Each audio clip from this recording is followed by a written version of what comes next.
বিষ্ণু ইসা ইসলামের স্ত্রীর নাম ছিল আয়েশা রাদিয়াল্লাহু তাআলা আনহা। আবু বকর রাদিয়াল্লাহু তাআলা আনহুর মেয়ে। আবু বকর রাদিয়াল্লাহু তাআলা আনহুর আরেক মেয়ের নাম হচ্ছে আসমা। কি নাম? দুজনই আবু বকর রাদিয়াল্লাহু তাআলা আনহুর মেয়ে। দুজন বোন, এক মায়ের নাম, বাবা এক মা দুজন। আয়েশা রাদিয়াল্লাহু তাআলা আনহার মায়ের নাম উম্মে রুমান, আর আসমা রাদিয়াল্লাহু তাআলা আনহার মায়ের নাম কুতাইলা বিনতে আব্দুল উজ্জা। আবু বকর রাদিয়াল্লাহু তাআলা আনহু 4টা বিয়ে করেছিলেন। তো একই ঘটনা ঘটেছে এই ফ্যামিলিতে। আসমা ইসলাম ধর্ম গ্রহণ করে মুসলিমা, কিন্তু তার মা কুতাইলা মুশরিকা।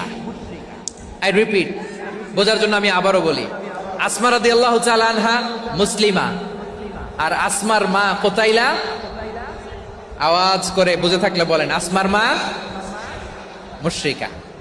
তার মানে মেয়ে মুসলিম, মা অমুসলিম। ভেজাল আছে না নাই? কিন্তু কুতাইলা